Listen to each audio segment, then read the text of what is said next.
take my hand, don't be afraid. Time's on the side, and we will find so much to share.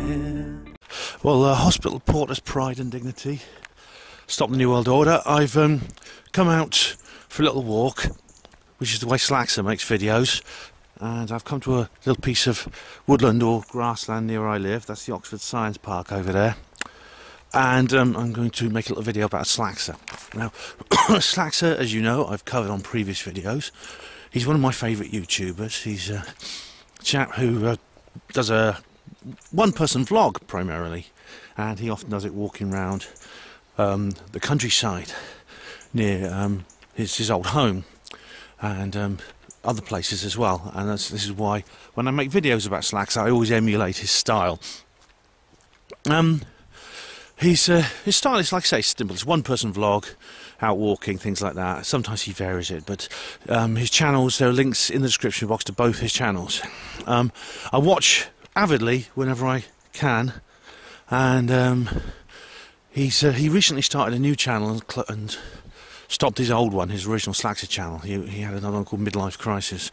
This is after his hiatus when he was only on Facebook, but he has continuously made videos. However, he's been quiet for a couple of weeks, and I didn't think much of it, because he is sometimes quiet for long periods of time, sometimes for several weeks.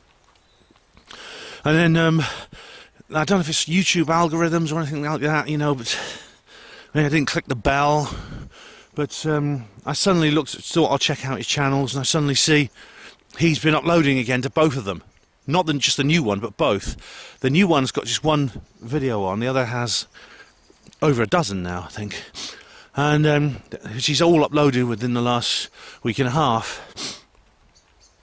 And so I've just been going through them, catching up, putting comments on, and things like that. And I really must apologise that I didn't see them sooner. And that's the reason I'm making this video now. The reason that these new videos of his are very, very different, because he's now undergoing a terrible, painful emotional upheaval. He has split up with his wife, Meg. Now, I say wife. When I use the word wife, I don't know if they're actually formally married, he and Meg, but I know that they've been living together as a couple. And when you hear me use the word wife, it is in those circumstances. I tend to use the word wife for any couple, and husband for people who live together, as a husband and wife would. That's just my language. So she is, all intents and purposes, his wife, and they've split up, and he is in a very, very bad way emotionally. And if you check out his channel and his recent few videos over the last 10 days or so, you'll see what's happened. He's made a couple of videos saying he is having a very, very bad time. So that noise is just some swans flying over. Amazing the noise their wings makes. That's a very, very Slaxxxer-esque thing to say, that. So maybe the picture might be a bit wobbly because I'm using the old camera, but the old camera films much better in the dark than the new one. It is pretty dark now. He said that he's undergone a terrible upheaval and a crisis, and then later on he explained what it was, and he said it's that he split up with Meg. He's left her home in Oxfordshire, and he's gone back to live at his parents' place, which is in Kent, I believe. And I've been putting comments under all the videos, because he's been making videos documenting what he describes as a nervous breakdown. And it's no exaggeration to call it that. He has, according to his videos, been admitted to hospital. He's been given antidepressants. He hasn't been eating. He lost 2 stone in weight. And all kinds of things like that. And he describes it as a nervous breakdown, and I guess that's what it is. And I've just been putting supportive comments underneath there, just saying that I'm thinking of him, and I'm really, really rooting for him, and I'm so sorry this has happened. And I've not planned this video at all. I'm just completely spontaneous. I've watched his catalogue, and I've got his recent catalogue, and I've come out with my camera. It's as simple as that. yeah, he's been making a video about once a day, documenting how he feels. He's looking very bad, looking very sad. Sometimes he's crying. He's talking about his feelings, giving advice to people and things like that, and saying how people should love each other and hug each other and not let each other go. And I'm kind of like, I'm trying to think about my own experience of being in these kinds of positions, and I know how important support is, and how important when you suffer in silence it's 10 times worse. So I say, everyone who knows him and cares about him, please do go to his channel, find him on Facebook if you've got him on Facebook, and give him as much support as you can in this really difficult time of his. The good news is his last, I must say, because I've been binge watching the last video, so I can compare them perhaps more easily than someone who's been following them every day, because I basically binge watched them all in an hour. He seems to improve somewhat in the last 3 or 4, and that could be the antidepressants kicking in, and also his daughter's been to visit him. He's got a little girl, 8 years old I believe she is, and she's been to visit him, and that's the most recent video he uploaded. He did it today. I'm very, very pleased, first of all, to see the most recent video where his daughter's been to see him. Honestly, I mean, as someone who has been through a breakup when you have a child, as I did, although Louisa was somewhat younger than Slaxxxer's little child, but whatever age the child is, it's so important, firstly, to keep in contact with that child, and secondly, to protect that child from any bad feeling that might be between the mother and father. And I think I'm not preaching to Slaxxxer. I think he already understands this. I'm just saying that basically I'm talking generally to people now.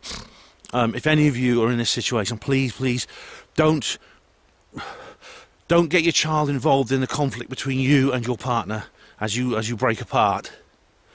Protect the child from that, and keep the child with them, and be a family for that. Be a family for the child. What I mean is, be 2 single parents for the child who will cooperate together for the sake of the child. And that's what I've done with my daughter, who's now 24, nearly 24. And believe me, it is the most important thing you could ever do in your life. And it is something that both you and your child will remember for the rest of their life as the most important thing, and for the rest of your life and her life, or his life if it's a son, you'll be glad you did it. I honestly swear that is the case. And Slaxxxer, in his most recent video, actually, he was saying, or his second most recent video, he was talking about possibly moving back to the local area where his child lives to be closer to her. Although he has willing to do the long haul, as he calls it, which is travel by train or other vehicle across the country to see his child. I'm lucky. I moved out of when I split up with Louisa's mother, which was when Louisa was 11 months old. This was in 1996. I had to move. I had another home to go to, my parents' home, and this was just a short distance away, just 20 minutes walk. And since then we've lived close. We've both moved several times since then. Well, me and Louise are still living close to each other, and we're still very close emotionally as parents as well. So I'm really, really glad that's happening, and I know that Dave, that's his real name, Dave understands this. I think he realises how important that is. But I just hope that he, obviously, I mean, I hope this is just like the early days of the breakup, and I just hope that he can find a way to pull back and to find a new normal. And once you find that new normal, I'm speaking to someone who's been through this, once you find the new normal, it becomes like it was. It becomes, in a sense, you can become almost like you were before in terms of your relationship with your child.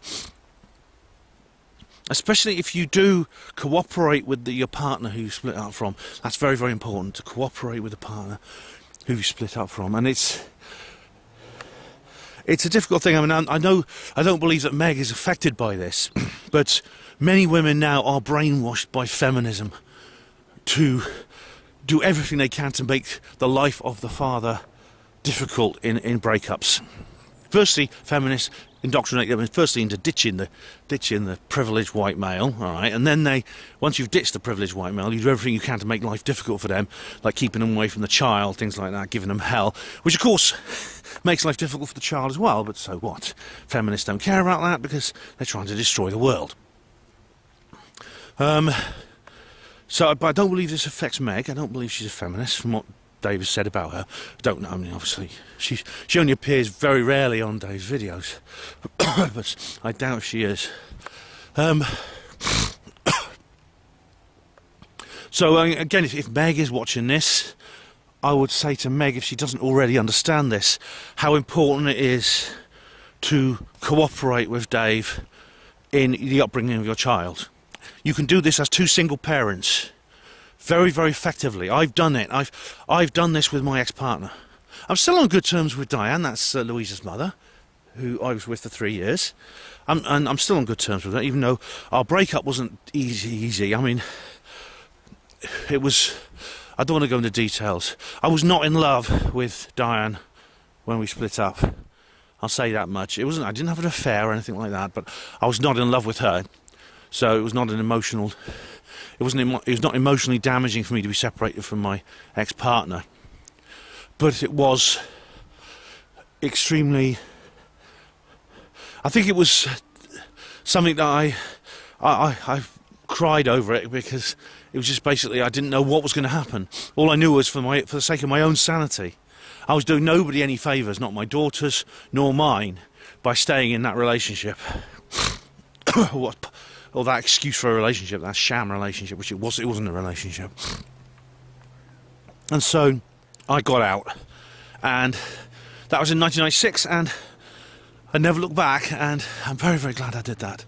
And like I said before, one thing I'm so, so glad about is I maintained contact with my child. I went back to see her the next day. I went to see her every day after that, as often as I could. And so she grew up knowing that I was around, even though I wasn't living there, knowing that I was around. And then I did end up living with her and Diane, actually. We moved back in together in 2006, I believe. Yeah, it was 2000. Yeah, it was up to her 16th birthday. Yeah, it was 2006. I moved back in together with Diane and Louisa. That's my ex-partner, Louisa's mother, and Louisa, my daughter, because social workers were giving us a hard time. So we moved back in together as into a three-bedroom home. Me and Diane had our own bedrooms. We were two single parents still, but we lived together to try and bring up our child and basically keep the bloody social workers off our backs. Until Louisa was 16 and then could be an adult. Then I did move out, and because, as I said, it wasn't easy living with Diane. And of course, splitting up from someone you do love, I've done that too. Oh my God, there are things I haven't done. I'm not one of these people that goes, "Hey man, I've been there, man. I've done it, man. Yeah, man. I went up on the International Space Station, and I came down and I joined the Special Forces. Then I climbed up Mount Everest and went to the South Pole, man." No, I'm not one of those people. But I mean, I have broken up, of course, with someone I do love. The only woman I've ever been in a loving relationship with, and that is Sue Ostain. I was with her for 8 years. She's not my only relationship. She's the only one that I'd call a proper loving relationship, where I adored and was adored. To quote that line from Four Weddings and a Funeral. And all my other relationships. Well, there was Diane, who was very destructive relationship indeed, and there were a series of short-term casual girlfriends, and which was also, in the end, disappointing and unsatisfying. I suppose I you know what Dave actually said in one of his early videos, that, oh, I love her so much, talking about, he did a recent video, his most recent one was called I love her so much, meaning his daughter, but in his previous video he said I love her so much, meaning his ex-partner. And yes, you know, I know how that feels. I mean, with Sue, I mean, he said I miss her so much. I think it wasn't love, it was miss. I miss her so much. And you know what, I miss Sue Stain very much. I miss her terribly. But I never want to see her again. And I know that I really mustn't. And I can't tell you the full story, I don't think, and maybe now's not the right time. Certainly not now, but I don't know if ever the time would be right to explain exactly what happened. But it was, I think it's different from Dave, because Dave's talked about his relationship before with Meg in his videos. And, I mean, I'm sure he would be the first to admit that it was a difficult one at times. With me and Sue, it was like, it all sort of like fell apart very quickly, very suddenly. In ways that, and I won't go into details, but it was just so, it was just so unexpected, it was out of the blue. And it just happened within the space of less than a month. And I don't know where the trouble came from, and I don't know how it arrived. It just seemed to just disappear, and then suddenly, boom. I say to her, do you still love me, Sue? And she said no. And I expect her honesty for that. And I said, I better go then. And so I did. I returned the door key to her, and I was out the door. I was out of the house, walking away from her home in Nottinghamshire, knowing I'd never see her again. And I said at the time, you know, I can't believe, I said to her, I'm numb. I said to Sue, I said, I'm completely numb. I'm in shock. I can't believe I'm never going to see you again. And I haven't seen her again. That was in October 2016. I haven't seen her again. And I don't want to, because it would be very, very painful for me to see her again. I don't think I'm over her, you know. I really don't think I'm over her. And Slaxxxer was saying, oh, I love her, saying about his wife, I'll love her forever. And that's how I feel. I mean, I know, of course, it can't be true. You can't be in love with someone forever, literally, in that situation. But it feels like it. And I mean, I still, like I say, to feel Sue, I miss her. I miss her like hell. And I think about her all the time, but I don't ever want to see her again, and I must not. I suppose the worst case scenario would be we meet up and somehow she wants to start again with me, and the problem is I don't. If she said that, I don't think I'd be able to resist her. I don't think I'd be able. I don't think I'd have the willpower to say no. Because, and the truth of the matter is, I know that no would be the right answer. So this is why I never want to see Sue Stain again. I think sometimes you just have to cut your losses. If you think about it, I've had and Dave's had what very few people get in today's world: to adore and to be adored. And for me, it was 8 years. Dave said it was 10. He called it his wonderful decade, and it was so sad when he said that. I felt so. I almost started crying like he did when he said in his video he called it his wonderful decade, which is when he met his partner, had a child, lived with her, with Meg. And I'm like, sometimes, like, if it comes to an end, you just have to be glad it happened. And I mean, I don't want to sound melancholy, but you know what?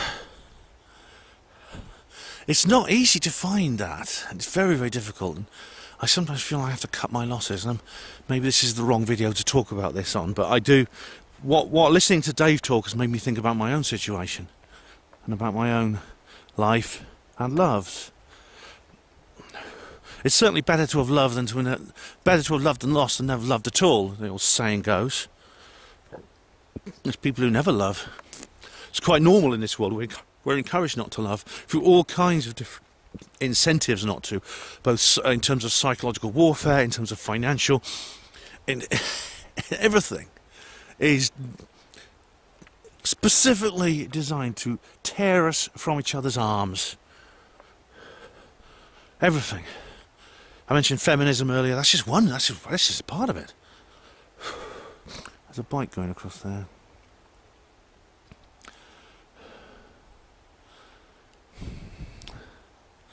it's lovely here at night. I understand why Slaxxxer comes to the woods and goes out and about and and meanders through nature and through quiet places, and that's obviously how he started his vlog. He started his vlog with being in nature and thinking, and just deciding to record his thoughts on film and put them on YouTube, because thoughts which you just think are just in your head, they're no good. They're like something in the RAM of a computer which you don't save to the hard drive. Once you're dead, once the RAM is switched off, it's all gone, unless you've saved it. And putting them on YouTube is a sense, it is like saving the file. I feel bad. I never saw these videos earlier, and I feel like I could have offered him support at the time when he first started out. I've only just seen it. I've been catching up on what's happening to him, and he's just like, I just want him to be okay, because you know, these YouTube friendships we make can be very, very close. And he's someone I respect and admire. I like his content. God knows we disagree on an awful lot. God knows we have arguments, don't we, Dave? We have terrible arguments sometimes. But I love his content. I love his style. I'm always interested in what he has to talk about. I always comment, and you know, and I just I'm so sad this happened. I used to think to myself, whenever he went into the woods and said, "Oh, I had a terrible argument with the missus last night," and it was a real humdinger, he says.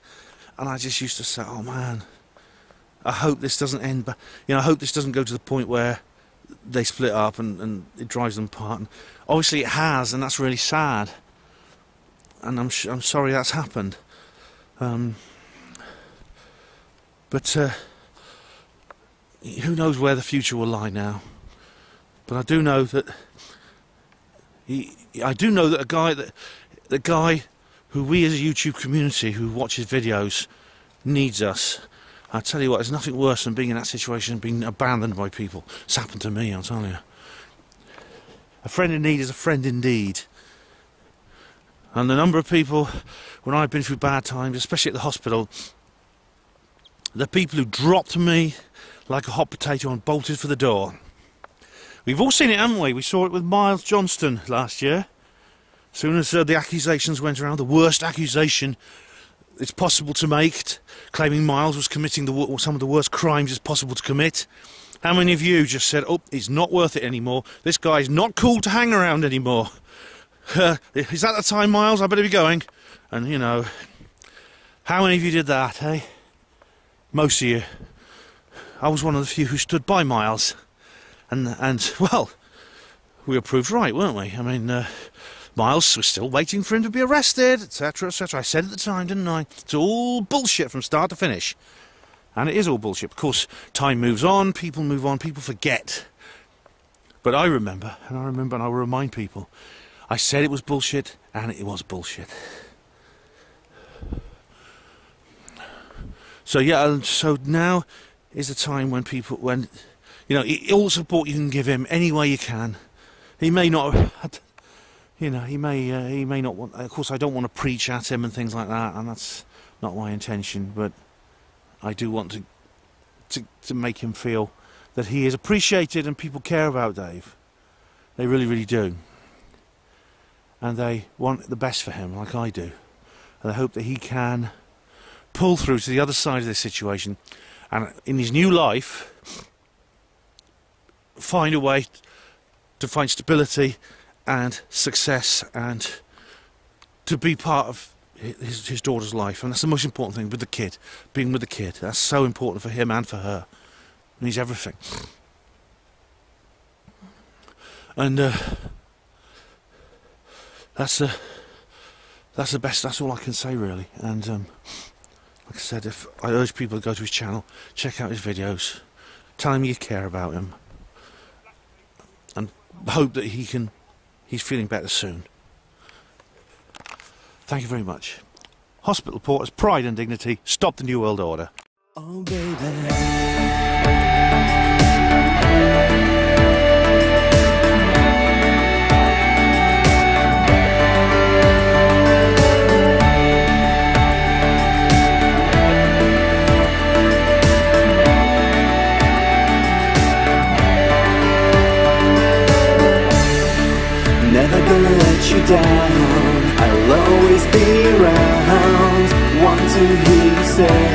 stay, stay, stay. Never gonna let you down, I'll always be around. Want to hear you say, stay, stay, stay.